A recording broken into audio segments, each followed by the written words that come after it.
있습니다. 예, 어떻게 하실지는 제가 차차 여쭤볼 거고요. 이 관련해서 특히나 청년 세대들이 이 사면에 대해서 굉장히 비판적인 인식이 좀 높은 것 같습니다.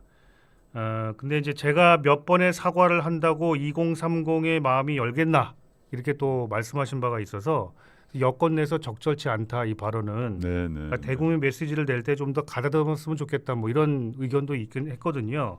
일단 어떤 의미로 이 발언을 하신 겁니까? 그 발언 전후의 전체 문장을 보시면 네. 제가 사과를 안 한다고 한 게 아니라 예, 사과를 계속 해왔고 앞으로도 할 것입니다. 네, 근데 제가 사과를 한 번 더 한다고 청년들의 그런 마음이 풀어지지 않는다.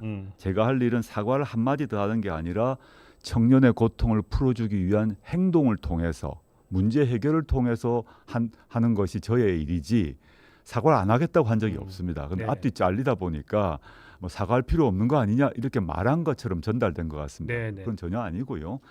그 제가 2030 세대의 그 뭐 불신이든 불만이든 당연히 직시하고 있습니다. 예. 그 문제 해결을 정치인으로 풀어나가려면 현재 2030 세대가 가지고 있는 여러 가지 고통, 불안, 걱정을 해소하는 문제에 나서는 게 저의 일이라는 것이죠. 예. 그걸 강조하기 위해서 쓴 말입니다.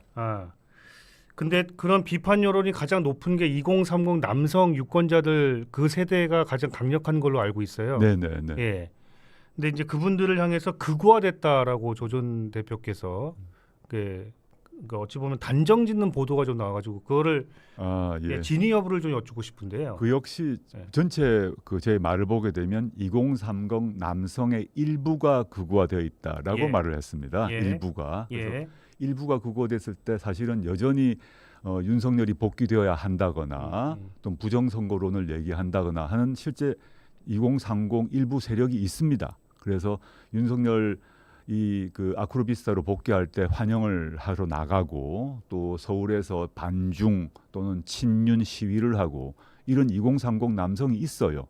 이런 경우는 전 용납할 수 없다고 생각합니다. 네. 그런데 2030 남성 전체가 극우화됐다는 말을 한 적이 없습니다. 예. 네. 그렇게 해명드리고 싶습니다. 그렇게 네. 보도가 돼가지고요. 그래서 네네. 한번 여쭤본 부분인데 어쨌든 이런 보도가 이렇게 자꾸 쌓이다 보니까 그러니까 2030 세대와의 어떤 그 일종의 아까도 말씀드린 사면과 관련해서 그런 비판적 여론이 가장 높은 세대임에도 불구하고 이런 말씀이 나오다 보니 더 간극이 벌어지는 거 아닌가라는 부분 때문에 그 당 내부에서도 좀 우려하는 목소리가 좀 나오고 있지는 않나요?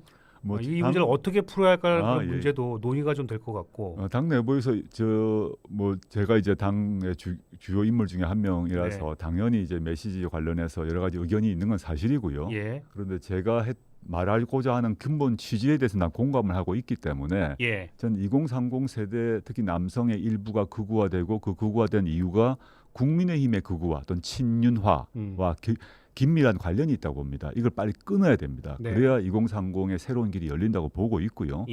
이와 별도로 2030 전체의 삶을 개선하는 일은 저의 과제고 숙제죠. 그래서 그 모습을 보여드리고 싶다 이렇게 다시 한번 말씀드립니다.